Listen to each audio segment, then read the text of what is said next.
할렐루야. 오늘은 레위기 2장 말씀 함께 은혜를 나누겠습니다. 오늘은 소제에 대한 내용이 나옵니다. 소제는 곡식으로 드리는 제사입니다. 그런데 본제와 공통점이 있습니다. 그것을 어떻게 할 수 있느냐? 2절을 보겠습니다. 레위기 2장 2절을 보면 제사장은 고운 가루 한 움큼과 기름과 라고 되어 있습니다. 1절도 마찬가지죠.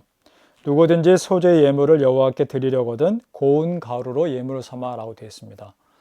곡식 가루인데 고운 가루를 준비하라는 겁니다.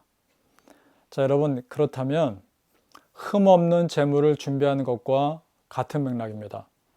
흠없는 제물을 준비하기 위해서 그 제물을 드리는 예배자는 미리부터 준비해야 됐을 것이고, 고운 가루를 준비하는 예배자도 마찬가지였을 거란 말입니다. 그럼 이 얘기는 준비된 예배를 드리라는 겁니다. 그저 무심코 나와서 아무런 준비 없이 드리는 그런 예배가 아니라 마음을 준비하고 생각을 정리하고 그러면서 예배에 집중할 수 있는 환경을 미리 준비하라는 것입니다. 그것이 예배자의 참 자세라는 것이죠. 그리고 그렇게 해서 남은 것은 3절과 10절을 보니까 이렇게 되어 있습니다. 그 소제물에 남은 것은 아론과 그의 자손에게 돌릴지니 라고 되어 있습니다.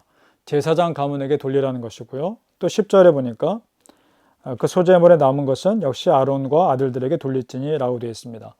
그러니까 하나님께서 제사장들은 그렇게 챙겨주고 계신 겁니다. 왜냐?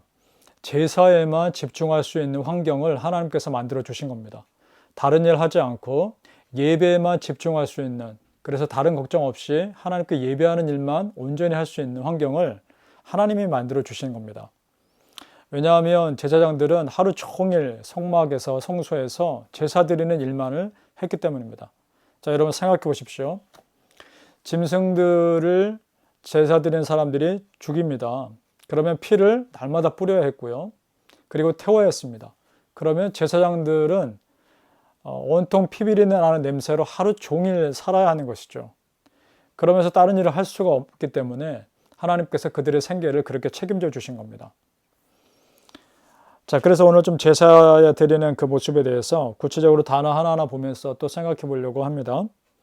자, 오늘도 마찬가지입니다. 1절에 보니까 누구든지 라고 되어 있습니다. 자, 누구든지. 여기서는 모든 사람에게 예배가 오픈되어 있다는 것을 지난 1장에서 보았지만 오늘은 또 다른 의미로 생각해 봅니다.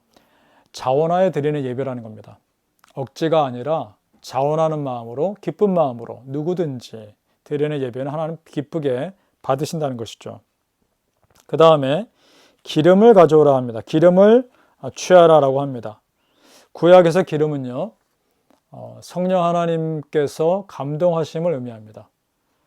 사무엘상 16장 3절을 보니까 이런 내용이 있습니다.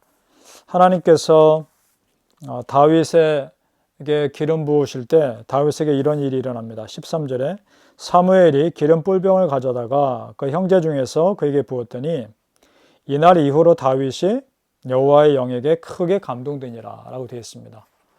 기름은 제사를 좀 더 풍요롭게 하는 역할을 하는 것이죠. 그 다음 11절에 보니까 누룩을 넣지 말라라고 되어 있습니다. 성경에서 누룩은 죄를 상징합니다. 쉽게 발효가 되고 쉽게 부풀어 오르거든요. 그래서 누룩을 넣지 말라라고 말하고 13절에 보니까 소금을 치라라고 되어 있습니다. 소금은요, 부패를 방지하는 역할을 감당하죠. 그러니까 죄로부터 너희가 멀리 해야 될 것들에 대해서 항상 의식하라라는 뜻이죠. 그러면서 이런 표현이 나옵니다. 언약의 소금이라고 나옵니다. 13절에 언약의 소금을 네 소재에 빼지 못할지니 라고 되어 있습니다. 이것은 고대 근동의 문화를 이해하면 쉽게 받아들여지는데요. 그때는 계약자들, 쌍방이 계약을 체결하고 나서 서로 소금을 먹었다고 합니다. 그 의미는 이 소금처럼 변하지 말자. 이 소금처럼 이 계약이 계속 지속될 것이다. 그런 의미가 있었다고 합니다.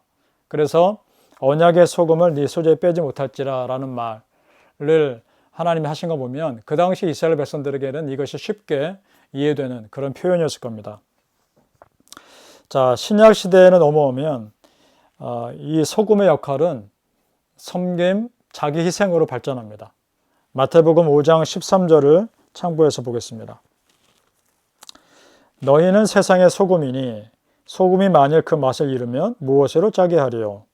후에는 아무 쓸데없이 다만 밖에 버려져 사람에게 밟힐 뿐이니라. 자, 너희는 세상의 소금이다 라고 말합니다. 맞습니다. 소금은 곳곳에 흩어져서 그 짠맛을 유지해야 의미가 있는 것입니다. 우리가 소금이라는 겁니다. 내가 누르게 아니라, 부패하게 하는 누르게 아니라 썩음을 방지하는 소금이라는 겁니다. 여러분 어떠십니까? 우리 각자 그런 역할을 하고 계신가요? 여러분 소금 같은 역할을 여러분이 속한 가정에서, 직장에서, 또 교회에서 하고 계신가요? 나는 어떤 역할을 하고 있는가? 내가 정말 내가 있음으로 인해서 내가 속한 그곳이 좀 더 거룩해져 가고 있는가? 하나님으로부터 멀어지고 있는 그곳이 좀 더 하나님께 가까워지고 있는가? 이런 생각들을 해봤으면 좋겠습니다. 우리가 영적인 정체성을 분명히 했으면 좋겠습니다. 여러분 그리고 우리는 모두 이 세상 앞에서는 소금입니다. 자, 이 소재가 두 가지 특징이 있습니다. 소재는 민수기 28장 8절에 보니까 아침, 저녁으로 항상 드려졌던 제사인 것 같습니다. 민수기 28장 8절에 보면 이렇게 되어 있습니다. 해질 때는 두 번째 어린 양을 드리되 아침에 드린 소제와 전제와 같이 여호와께 향기로운 화제로 드릴 것이니라. 자, 그러니까요. 어떻습니까? 아침마다 드리는 제사, 저녁에도 드리는 제사라면 항상 하나님을 향한 변함없는 마음을 의미하는 것입니다. 사실 우리가 주일에만 예배는 아니죠. 주일에 모여서 특별한 예배를 드리지만 사실 우리 월요일부터 토요일까지 예배자의 삶 자체가 하나님 앞에서의 삶이기에 우리의 삶 자체는 어떻게 보면 예배입니다. 여러분 아침에 일어나서 제일 먼저 생각하는 게 무엇입니까? 제일 먼저 여러분의 입에서 나오는 말이 무엇인가요? 하나님 감사합니다. 이런 말이신가요? 그랬을 수 있기를 바랍니다. 우리 매일매일의 삶이 아침에도 저녁에도 하나님께 예배드리는 삶, 의식하는 삶 살 수 있기를 축복합니다. 그리고요, 이 소제는 짐승을 죽이지 않는 겁니다. 죽임을 통한 제사가 아니라는 겁니다. 그 얘기는 그 예물 드리는 자의 자체를 하나님께 드리는 그런 제사입니다. 그 사람이 있는 그대로를 드리는 제사입니다. 있는 그대로의 마음과 여러 가지 마음의 어려움들을 고백하는 그런 제사입니다.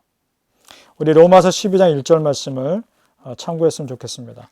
로마서 12장 1절에 이런 말씀이 있습니다.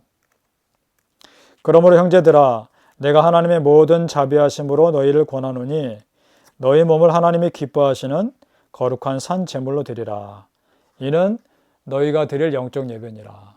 너희 몸을 하나님이 기뻐하시는 거룩한 산 제물로 드리라. 네 자신을 제물로 드리라는 겁니다. 소제는 그런 의미가 있습니다. 있는 그대로 다 맡기는 것이죠. 여러분 바라기는 매일매일 우리의 삶이 하나님 앞에 그렇게 나를 다 맡기고 하나님 앞에서 있는 그들의 나를 다 고백하는 그런 예배자의 삶을 사시기를 예수님 이름으로 축복합니다.